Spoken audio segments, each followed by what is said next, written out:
Financiera, bienvenidos a esta edición del programa. Tenemos una entrevista extraordinaria para iniciar este 2023 y es que el día de hoy nos acompaña una personalidad que ya había estado con nosotros, pero la verdad tuvo tanto éxito su entrevista y además tiene un nuevo libro que vimos la oportunidad de tener el honor de volverlo a entrevistar. Y nos acompaña Hugo Cuesta. Hugo Cuesta es autor de varios libros. El primero fue La crisis de la mitad de la vida, haz un alto en tu camino. Y del que vamos a hablar el día de hoy se llama ¿De qué se trata la vida? Encuentra tus respuestas. Y me voy a permitir leer un poco de la hoja de vida de Hugo para que lo conozcan un poquito más. Y él es abogado corporativo con amplísima experiencia, especialmente en el área internacional desde hace más de 27 años. Es director de Cuesta Campos Abogados y consejero para Latinoamérica de Meritas Law Firms Worldwide, con presencia en más de 90 países. Él es coordinador del capítulo de inversión, y esto es muy importante, coordinador del capítulo de inversión del Cuarto de Junto, que acompaña a los gobiernos de México en las negociaciones de tratados internacionales, tema que hoy por hoy está de auge. Conferencista en foros especializados en México y el extranjero, en temas de derecho internacional, humanismo empresarial y sentido de vida. Además, es maestro de ética profesional en la Universidad Panamericana y conferencista invitado en el IPADE. Además, articulista de diversos medios de comunicación, impulsor de diversos proyectos y fundaciones en áreas de alto impacto social. Esto como la educación, la familia, anticorrupción y el sentido de vida. Es miembro de diversas multinacionales en sus consejos y asociaciones y presidente del Consejo de Family Consultoría. Y, como ya mencionaba, autor de estos dos libros. Hugo, qué gozo tenerte en Aldea Financiera. Bienvenido, muchas gracias. Roberto, como siempre, me da muchísimo gusto estar en tu programa. Bienvenido a esta tu casa. Gracias. Y para mí el tener un espacio en Aldea Financiera es siempre un honor. Al contrario, de verdad, muchas gracias y pues felicidades por esta nueva edición, de este nuevo libro. El primero, un gran éxito, bestseller, que ha estado circulando en distintas partes ya del mundo.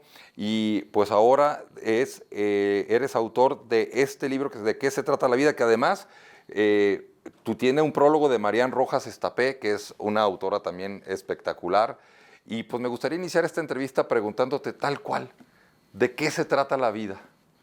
Bueno, es una pregunta que tendría muchas vertientes de respuesta. Claro. Quedaría para muchas horas de conversación, preferentemente frente a un tequilita, porque son temas en los Así que es. vale la pena filosofar, profundizar y preguntarnos las cosas importantes que a veces se nos pasan de largo por el ritmo frenético al que vivimos. Claro. Yo te diría, la versión muy corta de mi respuesta es: la vida no vale la pena ser vivida si no le encontramos su sentido. O sea, ¿de qué se trata la vida? Para mí es indispensable de encontrarle el sentido y de vivir la misión para la que estamos aquí, de dar respuesta a esa potente pregunta de ¿para qué estoy aquí?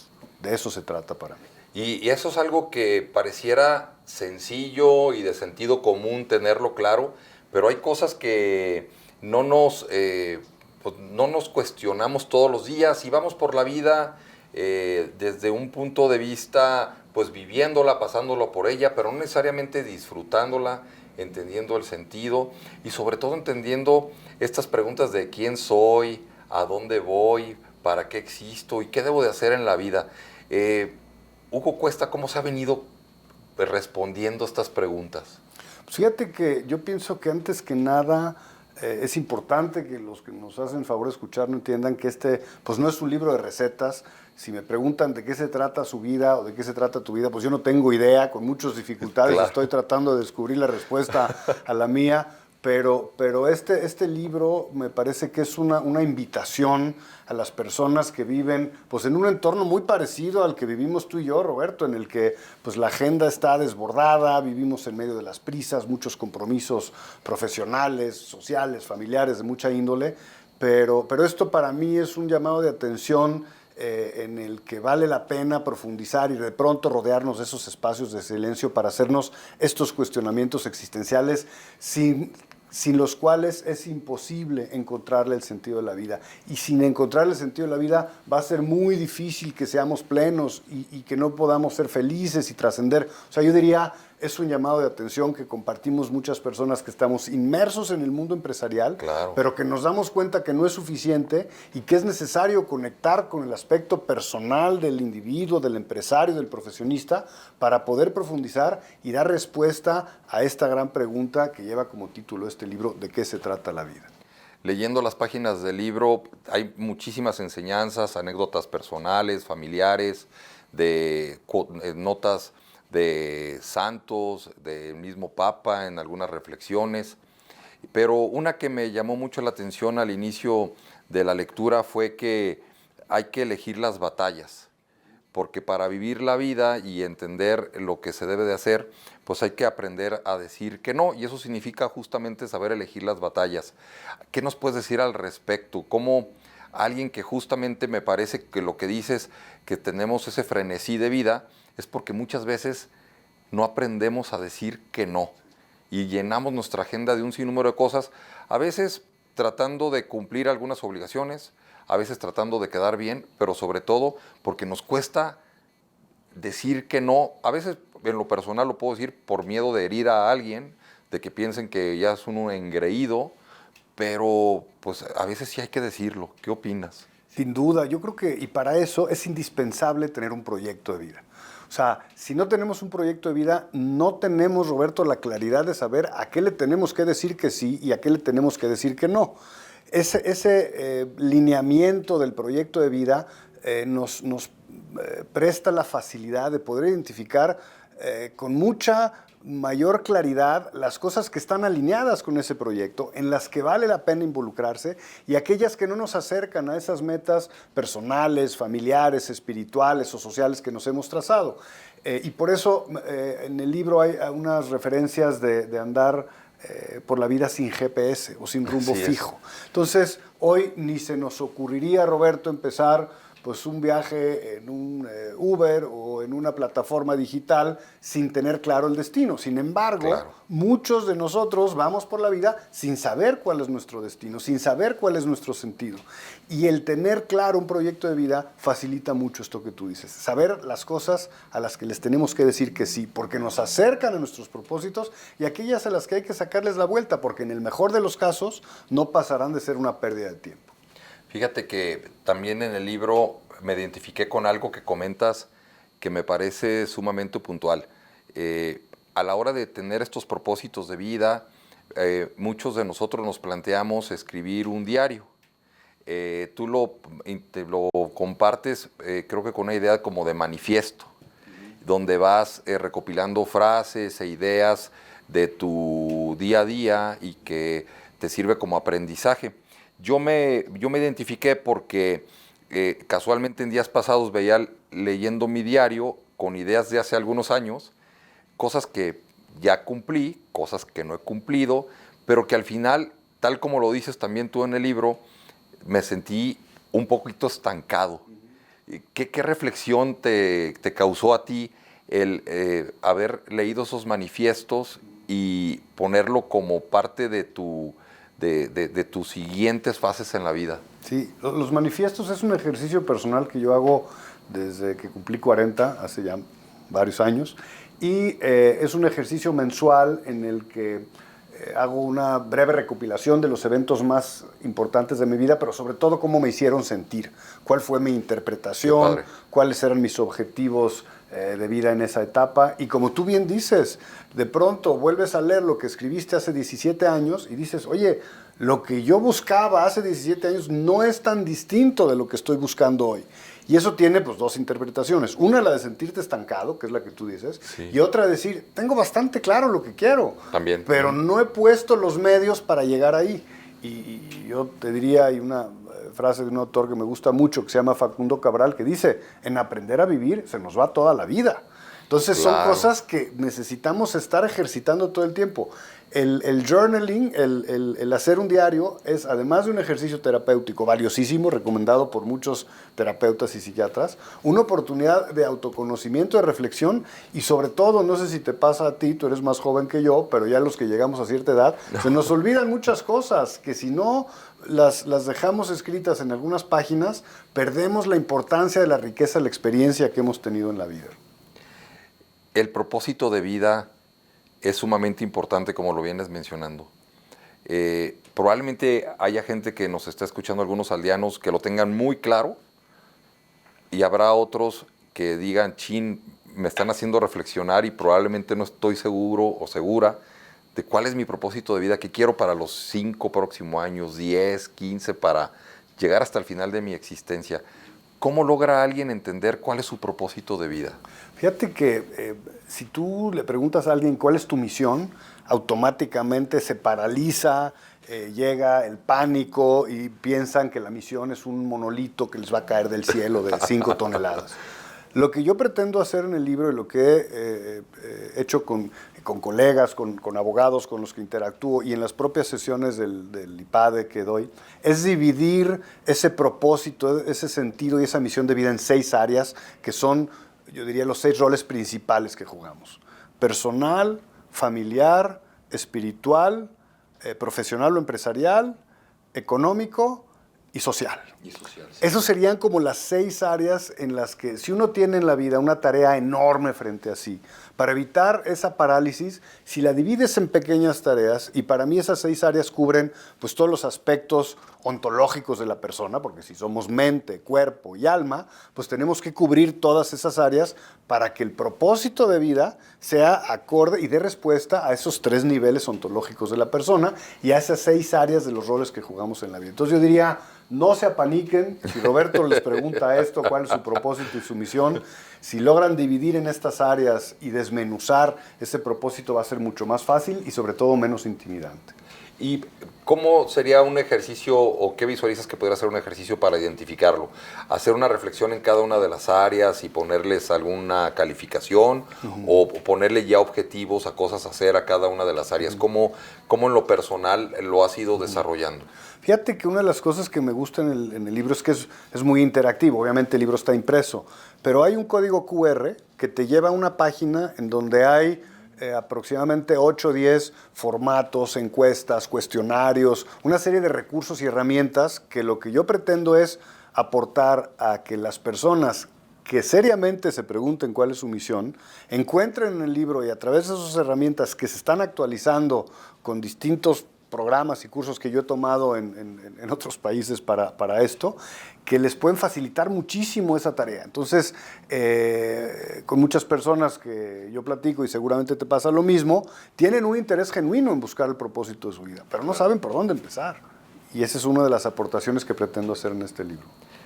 En el libro mencionas que las crisis son un elemento que cambia tu vida. ¿Cómo visualizas inclusive las clasificas en distintos tipos de crisis? ¿Cómo usar una crisis para que verdaderamente haga un cambio positivo en tu vida personal? Yo siempre he pensado, Roberto, que la madurez de las personas se mide en la forma como se incorporan, interpretan y se adaptan a la realidad. Una crisis pues, es una situación extrema que requiere una respuesta. Correcto. Si esa respuesta es adecuada, lo más probable es que la crisis, yo estoy hablando en muchos casos de crisis existenciales, sea un elemento y una herramienta de crecimiento, porque te pone frente a tu vulnerabilidad, tu fragilidad, y te hace cuestionarte cosas que le dan una importancia real a lo que debería verdaderamente importarnos y dejar de estar viviendo en superficialidades. Entonces yo siempre he pensado, y lo dicen varios dichos, lo que no te mata te fortalece. Correcto. Tú lo sabes. En mi caso yo escribí muchos temas de crisis existenciales, de situaciones dolorosas, trágicas. Yo, curiosamente, una semana después de mandar el manuscrito de este libro, tuve un fuertísimo accidente en motocicleta, te lo comentaba antes de la entrevista, estuve en coma 3 semanas, en un hospital de fuera de México 5 semanas, y me cambió la vida en muchos sentidos. y lo que decían en la presentación del libro en la FIL me llamó muchísimo la atención porque yo no me había dado cuenta. Pareciera que Lugo de antes del accidente le estaba hablando a Lugo de después del accidente, de cómo debería de reaccionar ante una crisis, y pues yo no sabía que Dios y la vida me tenían preparada esa crisis para que hiciera propias las palabras que había escrito antes del accidente. Entonces es una situación pues peculiar que yo creo que vale la pena que el auditorio conozca. Fíjate que es un tema sumamente importante este que señalas. Las crisis nos generan a veces cambios, lo pones como cruce de caminos, si mal no recuerdo, así lo mencionas en el libro, y esto que señalas que fue una experiencia muy fuerte y de la cual pues te felicito que has salido y has ido sobrellevándola de una manera extraordinaria, pero también estas reflexiones de ese Hugo que te hablaba en el libro y ahora de este Hugo después de esta experiencia tan fuerte, ¿nos puedes compartir alguno de esos aprendizajes que tuviste durante este tiempo post-accidente? Sí, yo diría que una de las cosas fundamentales, yo en el libro anterior, y curiosamente, pues los dos libros los detona una crisis. El primero, la crisis de la mitad de la vida, que me movió mucho en la parte psicológica, emocional, afectiva, espiritual, y esta pues en la parte física me puso pues en un extremo tal pues que el pronóstico muchas veces fue reservado, porque además me dio COVID, me dio neumonía y me dio un estafilococo dorado ahí en el hospital. O sea, como que el escenario perfecto estaba ahí. Una tormenta. Pero sin embargo se notó con mucha claridad, Roberto, la mano de Dios en todo este proceso, porque se dieron muchas cosas a las que yo me refiero como diosidencias, en las que pues claramente pues el patrón consideró que no era mi momento, yo no estaba preparado y todavía tenía muchas cosas que hacer por acá, y se dieron una serie de circunstancias de atención médica, de tal, en la que pues aquí estoy, ¿no? Gracias a Dios. Y una de las experiencias que te puedo decir de aprendizaje es que el sentirse vulnerable, que no puedas hacer nada por ti mismo, ni respirar, ni abrir los ojos, ni nada, eso nos hace darnos cuenta de que necesitamos profundamente a los demás, que una crisis de esta naturaleza no se puede sacar adelante sin la mano de Dios, sin la familia, sin los amigos, sin los médicos, y uno que cree que va por la vida de manera un tanto autosuficiente, pues se da cuenta de que dependemos al 100% de los demás. De los demás, sí, y en el libro lo compartes, esa fuerza y esa responsabilidad que tienen los médicos en distintos momentos y de que uno es totalmente vulnerable y que no tiene control de esas cosas, y justo también lo comentas al momento de que señalas cómo manejar las crisis. En el libro también me llamó la atención y te confieso que aprendí mucho de ello, porque me llamó mucho la atención cómo lo tomaste con esa filosofía, tu aparición en el IPADE, en esa sesión en la que te invitan y al estilo del IPADE, bueno, más, para no contarlo yo, no sé si nos pudieras compartir un poquito esa vivencia desde de estar atrás de todos los participantes de la sesión y cómo los fuiste escuchando. No sé si nos pudieras compartir un poquito de eso. Sí, con mucho gusto. Yo imparto unas sesiones en el IPADE regulares en la Ciudad de México, y uno de los ejercicios, pues en el IPADE operan mucho con el método del caso, y lo que tienen diseñado en ese programa en particular es que yo presente mi propio caso, el caso de estudio que se escribió con base en mi experiencia personal, pero hay un moderador que está hablando del caso. Y pues el protagonista es Hugo, y hablan de él como si no estuviera presente. Claro. Y tú estás sentado en la parte de atrás, pues escuchando todo lo que dicen, y es una experiencia muy enriquecedora, porque dices, ¿cómo no se me había ocurrido esta idea? Y están hablando de tu vida con una soltura y con una... Sí, porque no saben que estás ahí. Que no saben que estás ahí. Entonces dicen, bueno, de veras es un burro, mira nomás estos errores que cometió y no debió de haber hecho tal cosa. Y luego ya el moderador se acerca y dice, bueno, pues ahora les presento al protagonista del caso que nos va a coordinar la sesión. Entonces te voltean a ver, pues entreapenados algunos, Claro. Pues, te acaban de decir que eras un burro. Te hicieron pedazos, ¿no? sí. Y por otro lado, algunos pues te ven con ojos de pues que ya te conocen perfecto, pues tienen analizándote no sé cuántos meses. Entonces, claro. Yo pienso que dentro de las mayores aprendizajes de todo esto es esa necesidad de los demás para pedir consejo, esa humildad necesaria de saber que nosotros no tenemos todas las respuestas y que solos pues no vamos a llegar muy lejos, Roberto.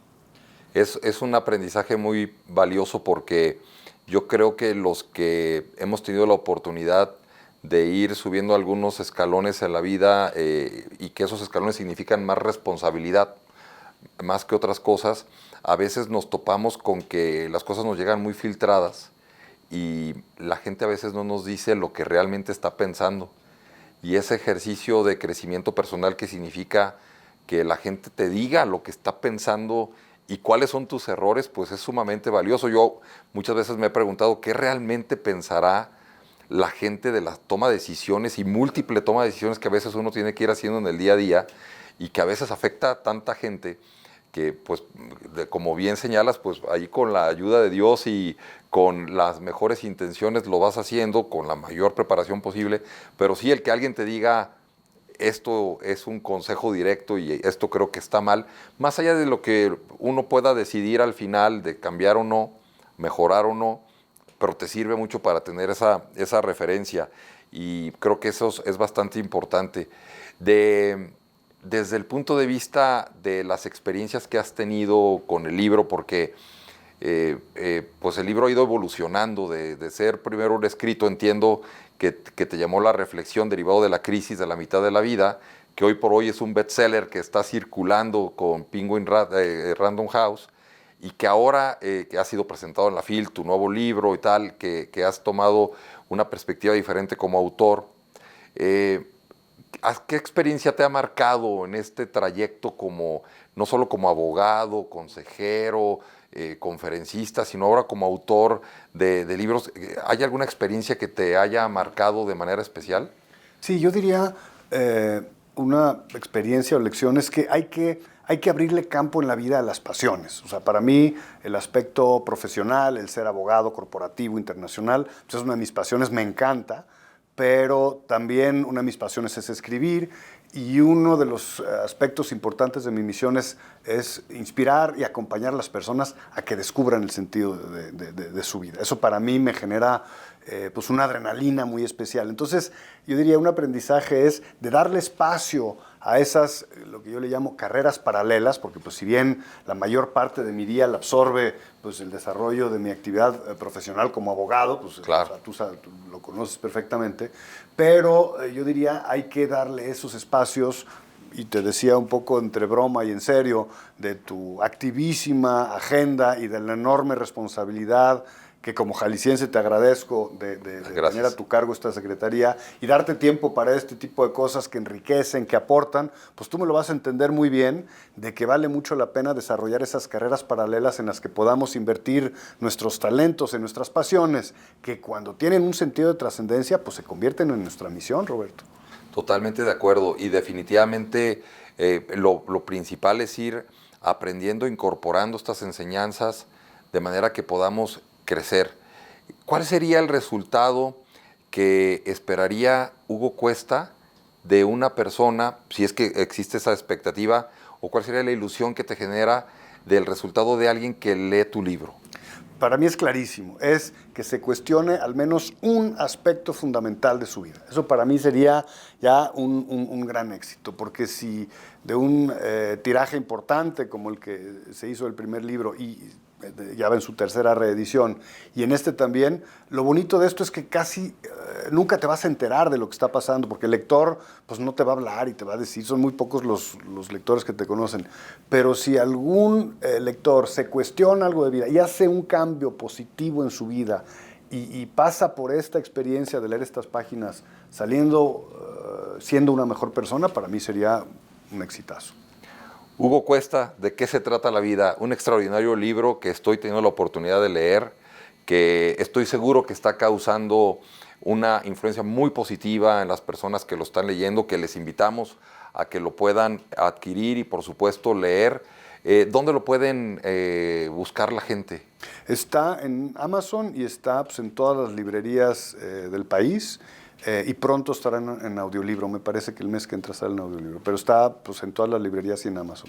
Muchas felicidades, extraordinaria lectura y sobre todo muchas gracias por habernos concedido esta entrevista tan interesante en Aldea Financiera. Al contrario, para mí es un honor y como sabes, estamos en la misma, somos arrieros y en el camino nos vamos a seguir encontrando. Es correcto. Muchas gracias a ti, Rubén. Al contrario, Hugo. Y pues llegamos al final de esta entrevista. Agradecerles mucho la atención, pedirles que nos dejen sus comentarios sobre temas que quieran que tratemos en este programa, decirles que nos pueden encontrar en todas las redes sociales y que no se olviden de leer de qué se trata la vida de Hugo Cuesta. Estaremos con más pronto y me despido, ya saben, deseándoles que tengan un día con tendencia positiva. Hasta la próxima.